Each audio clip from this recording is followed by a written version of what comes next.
নামাজ পড়ে রোজা রাখে কিন্তু মা বাবার সাথে আচরণ খারাপ, এই লোকটা জান্নাতে যেতে পারবে না। আরাফ নামক একটা দেওয়াল আছে, ওই দেওয়ালের উপরে বসে থাকবে। নবীজি হাদিসটা যখন বলছিলেন কিয়ামতে আরাফ নামক একটা প্রাচীর থাকবে, ওর উপরে কিছু মানুষকে আল্লাহ দাঁড় করাবে, ওরা জান্নাতেও যাবে না জাহান্নামেও পড়বে না। সাহাবীরা বলেন হুজুর এরা জাহান্নামেও যাচ্ছে না জান্নাতেও যাচ্ছে না, কাজ কি? আল্লাহর নবী বলেন এরা নামাজ রোজা হজ যাকাত সব করেছে, এমনকি ইসলাম প্রতিষ্ঠার জন্য আন্দোলনও করেছে। এই জন্য আল্লাহ তাদেরকে জাহান্নামে দিচ্ছে না, জান্নাতে দেয় না একটাই মাত্র কারণ এরা মা বাবার সাথে আচরণ ভালো করতো না। চট্টগ্রামবাসী নামাজ পড়েছে, রোজা রেখেছে, নফল দান সাদকা, এমনকি ইসলামী আন্দোলন করেছে, জিহাদ পর্যন্ত করেছে। এই লোকটাকে আল্লাহ জাহান্নামে দিচ্ছে না এই একটাই কারণ, হাল আদুল্লুকুম আলা তিজারাতিন তুনজিকুম মিন আযাবিন আলীম। এমন একটা ব্যবসার কথা বলবো যেটা করলে জাহান্নামে যাওয়া লাগবে না। এজন্য ইসলামী আন্দোলন যারা করবে সফল যদি নাও হয় ওরা জাহান্নামে যাওয়া লাগবে না। দলিল সূরা সফের এই 10, 11, 12 নম্বর আয়াত, তুমিনুনা বিল্লাহি ওয়া রাসূলিহি ওয়া তুজাহিদুনা ফি সাবিলিল্লাহ বিআমওয়ালিকুম ওয়া আনফুসিকুম যালিকুম খায়রুল লাকুম ইন কুনতুম তা'লামুন। আল্লাহ রাব্বুল আলামিন বলেন যারা আল্লাহ রাসূলকে বিশ্বাস করার পরে দাবি অনুযায়ী ভালো ভালো কাজের আঞ্জাম দেবে, এখানে ভালো কাজ বলতে যালিকুম খায়রুল লাকুম এর ব্যাখ্যায় আছে এর আগের শব্দটা সবচাইতে ভালো কাজ, সেটা হচ্ছে তুজাহিদুনা ফি সাবিলিল্লাহি বিআমওয়ালিকুম ওয়া আনফুসিকুম। জান আর মাল দিয়ে আল্লাহর দ্বীনকে জমিনে প্রতিষ্ঠা করার জন্য যারা আন্দোলন করবে, চেষ্টা চালাবে, এইটাই আল্লাহর কাছে সবচাইতে ভালো কাজ। এদেরকে আল্লাহ জাহান্নামে দেবে না। আমি আবার ফতোয়া দিলাম, ইসলামী আন্দোলন দুনিয়াতে যারা করবে, ইসলাম প্রতিষ্ঠার জন্য যারা কাজ করবে, এদের অন্য পাপের জন্য যদি আল্লাহ শাস্তিও দিতে চান জাহান্নামে দেবেন না, ওই প্রাচীরে রাখবেন, আরাফ নামক ওই প্রাচীরে দাঁড় করিয়ে রাখবেন। এদের জাহান্নাম এদের জন্য হারাম, জাহান্নামে দেবে না। আমি আবার রিপিট করছি, ইসলাম প্রতিষ্ঠার জন্য পৃথিবীতে যারা আন্দোলন করবে, সংগ্রাম করবে জান আর মাল দিয়ে, এদেরকে আল্লাহ দেবে না। কোন জায়গায়? আরো জোরে বলেন। সুতরাং আর যাই করি এই পথ ইসলামী আন্দোলনের যেটা, এটা ছাড়া যাবে না। কারা রাজি আছেন দেখি? লিল্লাহি তাকবীর।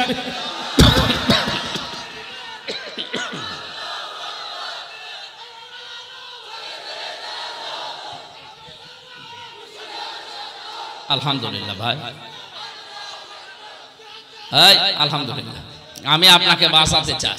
আরাফ নামক এই প্রাচীরে যারা দাঁড়িয়ে আছে এদেরকে জাহান্নামে দিচ্ছে না কেন? নবীজি বললেন এরা ইসলামী আন্দোলন করতো, জিহাদ করতো, এই কারণে দিচ্ছে।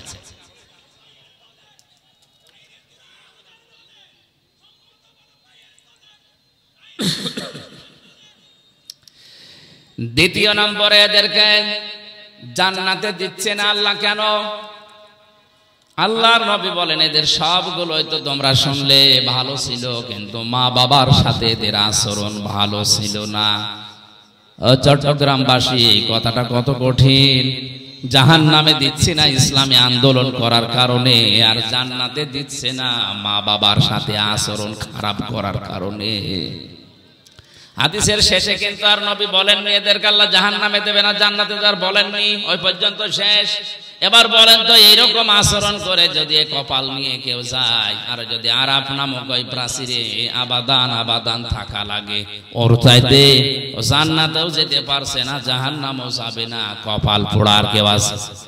এই জন্য এই দুইটা জায়গা খুব সেন্সিটিভ, খুব খেয়াল রাখা লাগবে। এই দুইটা জায়গায় জায়েজ কোনো কাজে যেন মা বাবা নারাজ হয়ে না যায়। মায়ের কথা মতো বউ তালাক দেওয়া জায়েজ আছে না নেই? আন্দাজে ফতোয়া জায়েজ। বাবার কথা মতো জায়েজ আছে। হ্যাঁ, বাসখালীবাসী মায়ের কথা মতো বউ তালাক দেওয়া জায়েজ নেই, যদিও তাদের সম্পর্কটা খারাপ। নবীজি কেন এটা বলেছেন? কারণ আল্লাহর নবীকে আল্লাহ জানিয়েছেন দুনিয়াতে যত ফেরেশতা মার্কা মানুষ হোক, বউ শাশুড়ির সম্পর্ক একেবারে মা মেয়ের মতো 100 ভাগ হয় না।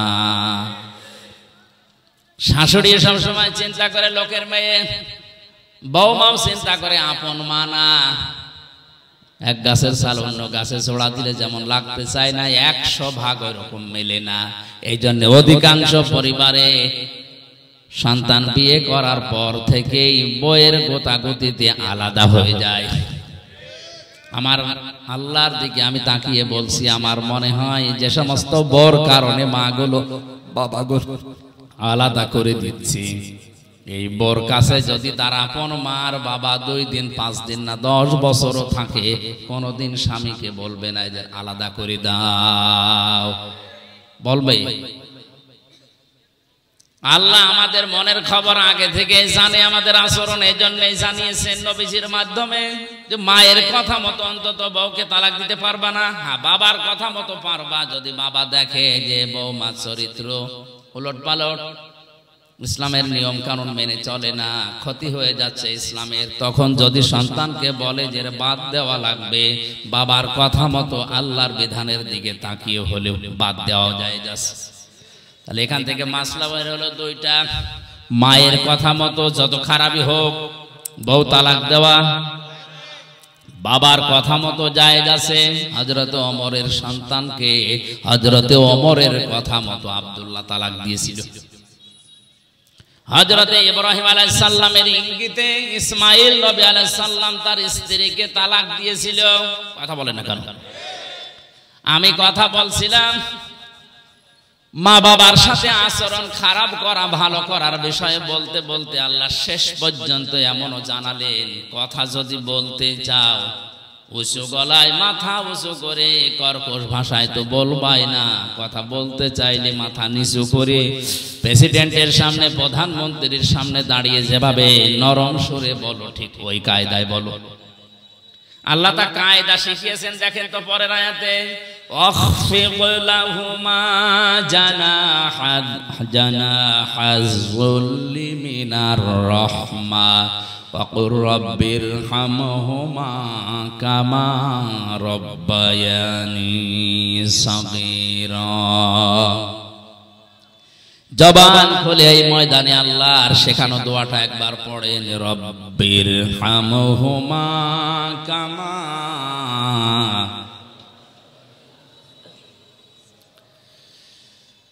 অখফেদ আলেমদেরকে বলছে। এবার আল্লাহ বলেন খফজন শব্দের শাব্দিক অর্থ কিন্তু ডাউন করা, শুধু ডাউন না, খফজন মানে ডাউন করার পরে ফল করে দেওয়া।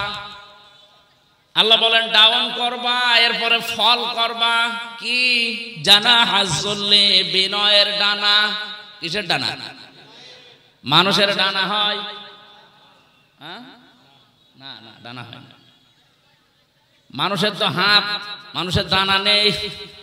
আল্লাহ ডানা ধার করে এনে এই জায়গায় লাগিয়েছেন। বালাগাত মান থেকে একটা চ্যাপ্টার আছে, আল্লাহ কেন ডানা ধার করে নিয়ে এসে আমাদেরকে দিলেন। আমাদের তো বাহু আছে, বাহু বল, আমাদের হাত আছে। ইয়াদুন শব্দটার মানে হাত। আল্লাহ ইয়াদুন মনে হয় জানে না। আল্লাহ জানা হুম দিয়েছেন। ডানা শব্দ এই জন্য দিলেন কারণ ডানার ভেতরে পর থাকে, এটা মোলায়েম, সফট, নরম, কোমল, এটা আরামদায়ক।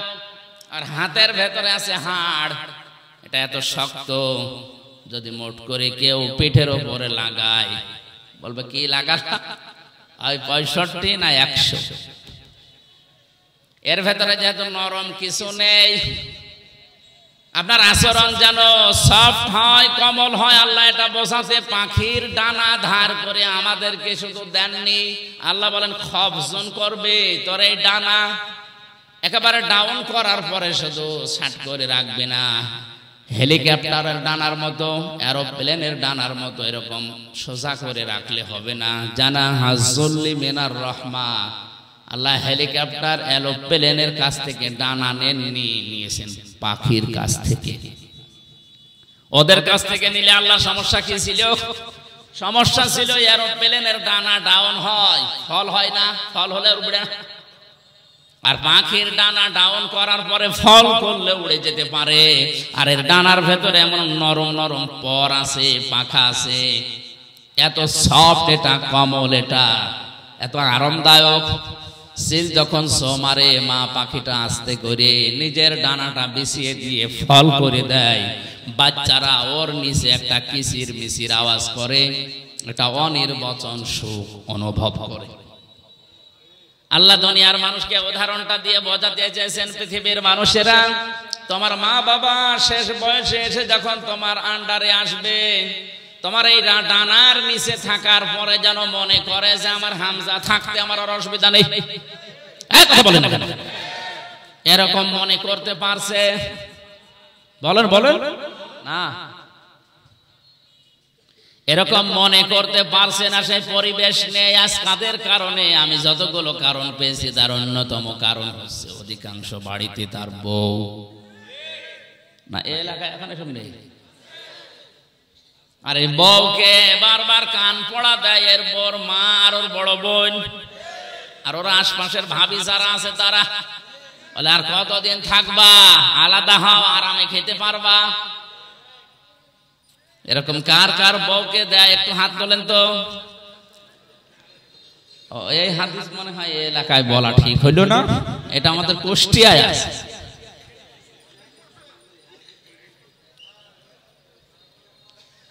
সম্মানিতা মা বোনেরা, কোন প্যান্ডেলে আছেন আমি জানি না, একটা স্বামীও হাত তোলেনি। আপনাদের চরিত্র কত ভালো, এরা হাত না তোলার পেছনে কারণ আছে দুইটা।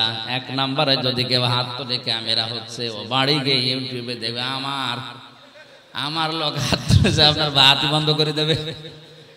দ্বিতীয় নাম্বারটা আমি বললাম না। দেখেন, জানা হাজ্জুল মিনার রহমা দেওয়ার পরে আল্লাহ রাব্বুল আলামিন এই দোয়াটা মানুষকে শিখিয়েছেন যে এই দোয়া করো, রব্বির হামহুমা কামা রব্বায়ানি সগীরা। ইয়া আল্লাহ, মা বাবা ছোটবেলায় আমার প্রতি যে স্নেহ, যে দয়া, যে মায়া, যে রহমত দেখিয়েছে, আল্লাহ মেহেরবানি করে তুমি তাদের উপর ওই রকম দয়া, রহমত, মায়া, মহব্বত ঢেলে দাও।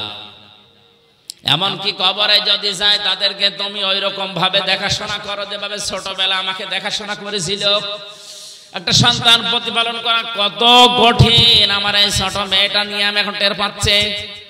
একটা জিনিস 5 বার বললেও বোঝে না। আমার মনে মাঝে মনে হয় ঠিক ছোটবেলায় আমি এরকম তেড়াই ছিলাম। ওর মা আমারে বলে মাঝে মাঝে যে তুমি এরকম তেড়া ছিলে ছোটবেলায়, এই কারণে তোমার এটা এরকম। আমার ভাইরা, আমার কথা বোঝানোর বিষয় ছিল মা বাবার প্রতি ভালো ব্যবহার করা, ইহসান করার কথা আল্লাহ বলার পরে জানিয়েছেন কেন করবা জানো? কারণ তোমার এই মা তোমাকে পেটে বহন করেছে কষ্টের পরে কষ্ট সহ্য করে, এবং দুধ পান করিয়েছে 30 মাস। সব মিলে বলেন বলেন, আল্লাহ কিন্তু সালাসোনা সাহারা দিয়েছেন, ওয়া হামলুহু ওয়া ফিসালুহু, এই যে মাঝখানে ওয়া দিয়ে জানিয়েছেন তোমাকে দুধ পান করানো আর তোমাকে পেটে রাখা, সব মিলে 30 মাস। আমরা এর আগে জেনেছি দুধ পান করানো লাগে কয় মাস? 24। বলেন না কেন? 30-এর ভেতরে 24 মাস গেলে কত থাকে? 6। এখান থেকে এই গবেষণা করে বের করা হয়েছে সূরা কলমের 13 নম্বর আয়াত থেকে 17 নম্বর আয়াত পর্যন্ত ব্যাখ্যা আছে যে দুনিয়াতে মানুষ আসতে সর্বনিম্ন সময় লাগবে 6 মাস। এর আগে যদি কেউ আসে ওটা বৈধ না, ওটা জারজ। আর জারজ সন্তানদের যে কর্মসূচিগুলো আছে তার অন্যতম একটা 9টা আছে। তার প্রথম নাম্বারে ওরা কোরআন বিরোধী হবে।